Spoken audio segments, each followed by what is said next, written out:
Olá, irmã Irene Guia, obrigada por mais uma vez podermos contar com a sua análise e a sua reflexão em torno dos acontecimentos que marcam a atualidade informativa. Não podemos passar à margem do Papa Francisco do ano de pontificado, marcado essencialmente pela proximidade. É isso que fica deste ano de pontificado? Sim, eu acho que é sem dúvida. Acho que o Papa Francisco, a maneira como ele tem estado e a maneira como se apresenta diante de todos nós, é tão próxima, tem sido tão próxima, seja em gestos, seja em palavras, seja em factos que vimos a saber da vida dele, que nos faz a todos sentir próximos dele e sem o conhecer.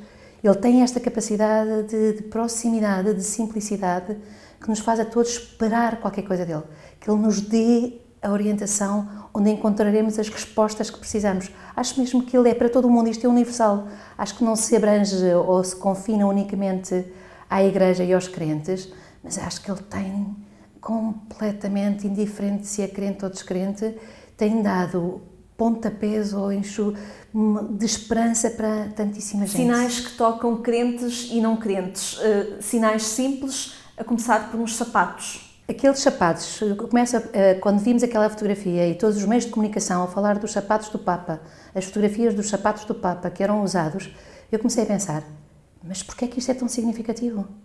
Mas porquê é que isto, uns sapatos velhos, porque é tão significativo num Papa?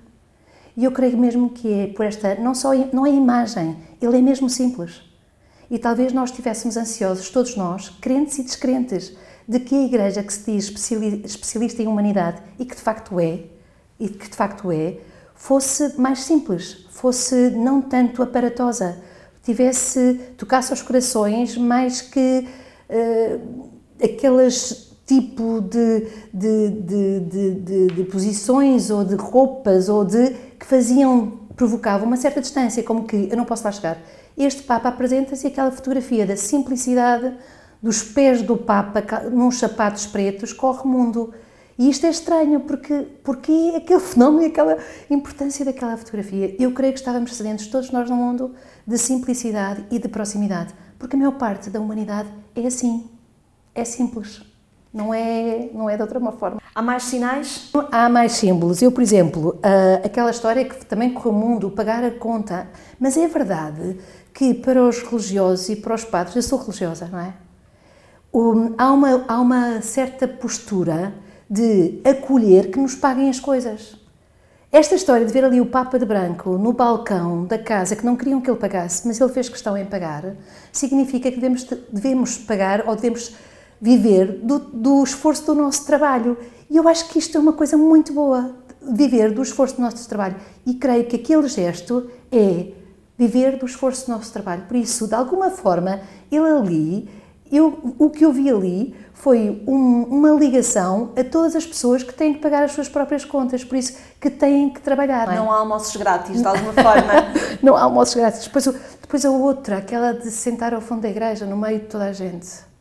Houve uma altura que eu tive um bocadinho de receio, que foi a primeira fotografia que apareceu em Santa Marta, com ele a sentar-se no meio, duas senhoras, depois dois banquinhos e depois ele. E passados uns meses, 3 meses depois, havia um banquinho sozinho para o Papa naquela mesma igreja.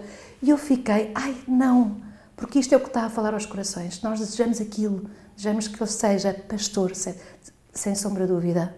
Depois há outra coisa que eu acho interessantíssima, que é a boca. O Papa não come sozinho. Está em Santa Marta e quem estiver, ele senta-se, tem partilhado refeições. Não come sozinho. Isto é outra coisa notoriamente diferente. E que a mim, que sou católica, que sou crente, que sou freira, fala-me do banquete, aquela mesa de Cristo que sempre partilhava as refeições. As refeições na vida de Jesus é manifestamente uma palavra de reino. E o Papa não come sozinho. Depois, as imagens em que vemos aquele beija, não é? São imagens depois, mas a palavra, da boca também sai a palavra. E ele tem falado de uma maneira que todos nós entendemos. Isto pode parecer que não é teologia, mas não, e é teologia pura, e não só as homilias dele em Santa Marta diárias. As imagens que ele fala, todas aquelas que a Igreja não é uma igreja, uma fé laboratório, mas é uma fé caminho. Há tantas coisas que são significativas, que saem daquela boca, com imagens. Ele, quando falou da homilia nesta exortação apostólica, ele diz uma imagem, uma ideia, um sentimento. E eu creio que é isso que ele faz diariamente. E daquela boca sai aquilo tudo. Tem outra coisa. Ele diz cada coisa tão forte e ninguém fica assustado. Fica como que seduzido para ver se conseguimos colaborar nisto de transformar. O que significa que isto provém do enorme amor por todos. Não pode ser, porque senão seria acusatório.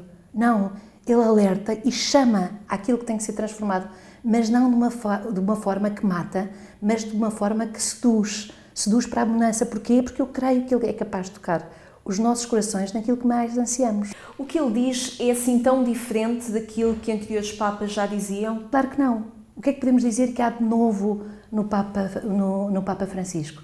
Assim, de novo no Papa Francisco, eu creio que é esta proximidade total. E depois trazer cá para fora, identificar as sedes onde nós nos estamos todos a reconhecer. A simplicidade, a proximidade, que as mesmas respostas não estão a dar. Não as estão a dar para que a Igreja não tenha um papel predominante, mas tenha um papel de serviço da humanidade. Ele está, pela proximidade, ele está a fazer-se ouvir. E eu creio que é a proximidade e a simplicidade que se está a fazer ouvir. Diz, não é, a voz do povo, que perdoa muito mais um sacerdote, isto agora não é para ser escandaloso, mas que a voz do povo perdoa muito mais um sacerdote que peque no celibato do que propriamente o sacerdote que pegue pela riqueza.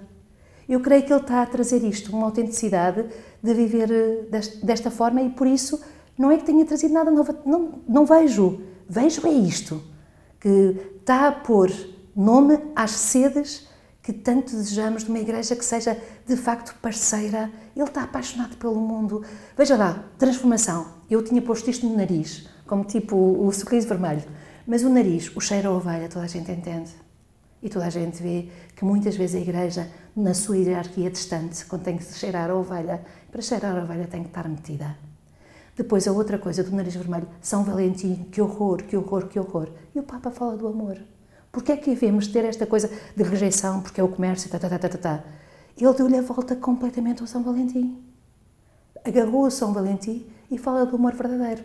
Este amor pelo mundo é como faziam os judeus, não é? Pegavam uma coisa do cotidiano e referiam-na ao divino. E então passou a ser outra coisa. São Valentim não condenou, pegou naquilo e falou do amor verdadeiro. Isto é o que eu acho que o Papa faz. Não é... E por isso é que nos está a agarrar. Por isso... Pronto, confirmo. Não é que haja nada novo, há uma maneira de estar nova. A juntar a esses sinais mais exteriores que o mundo vai acompanhando, há outros também mais internos, nomeadamente quando ele criou recentemente, em fevereiro último, os cardeais, logo no dia a seguir, disse-lhes que eles não entravam para uma corte e novamente sublinhou uma palavra que ele tem dito várias vezes, que os mexericos e as intrigas têm de terminar dentro da Cúria Romana. São sinais, é uma continuação desses sinais que ele vai dando de renovação e mudança. Sim, diferente e mais sã, mais pura, mais das origens, não é? Mas isso que o Papa diz dos mexericos internamente, aquelas guerras que nós falamos de poderes e sobre cantigas de escárnio e maldizer, não é? Mas baixo capa de bem, é sempre por causa do reino, mas aí vamos dando cacetada uns aos outros. E isso que ele diz para os cardeais, nós podemos nos reconhecer porque nós experimentamos isto nos nossos grupos. Nós experimentamos isto como forma de estar. E eu acho que é transversal. Ele fala para a igreja tem que ser exemplar naquilo que é humanidade. Se dizemos que somos especialistas de humanidade, especialistas com a figura de Jesus Cristo, nós sabemos o que é a pessoa humana, nós temos que dar sinais de exemplaridade. Mexericos, políticos, tudo está cheio disso.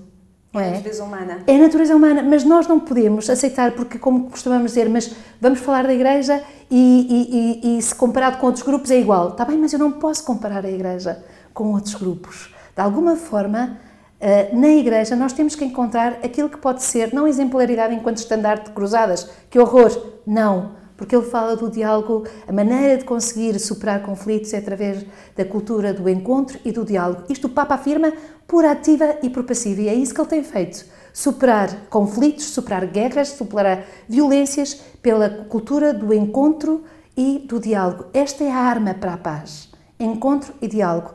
Então a Igreja não como prepotência, ou não porque não sei, por cruzada, mas a Igreja enquanto de facto especialista do que é o ser humano. Temos o grande homem, não é? Livre, entregue até ao fim. Temos aí que não foi condicionado por nada. Filho de Deus, e que se diz o Papa na exortação apostólica, diz ele que a grande riqueza... foi agora na mensagem para a Quaresma, que a grande riqueza de Cristo é ser filho. Por isso, esta filiação que nos hermana, que é outra coisa que perdemos. Por isso, a Igreja tem que ser exemplar neste sentido. Recuperando algumas palavras que disse no início, nomeadamente que o Papa falava para crentes e não crentes, a irmã Irene Guia, de certo que se cruza com várias pessoas que se calhar estarão mais distantes da doutrina e até da prática cristã. Há pessoas que se deixam interpelar por estes sinais, pelas palavras que o Papa vai dizendo e de alguma forma começam a fazer um caminho de conversão? Não é nem um, nem dois, nem três que dizem: este Papa, com este Papa sim, este convence-me. Eu não quero... Este Papa convence. A relação dele com os doentes. Lembra-se daquela fotografia que também correu o mundo, daquele homem cheio de quistos? Aquele homem, no dia seguinte, estava a dar entrevistas e nenhum de nós desviava o rosto. Diga-me lá se este Papa não está a fazer-nos chegar, agora sim que é uma afirmação um bocadinho para a fé, não é? Mas como o servo de Yahvé. Aquele que acarta com as nossas dores e daquele que está tão desfigurado que desviamos o rosto, não conseguimos olhar. Alguém olharia para aquele homem da forma como hoje olhamos, como parece que ele não tem quistos? Isto convence. Ai não, não convence. Claro que convence. Eu acho que está a chegar. Eu acho que estamos sedentos de compaixão.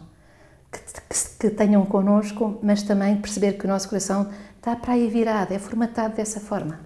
É formatado e aí é onde se encontra a alegria. E que, por sinal, é a alegria do Evangelho. Obrigada mais uma vez, irmã Irene Guia, por podermos contar com a sua colaboração e análise. Voltamos a encontrar-nos dentro de algumas semanas.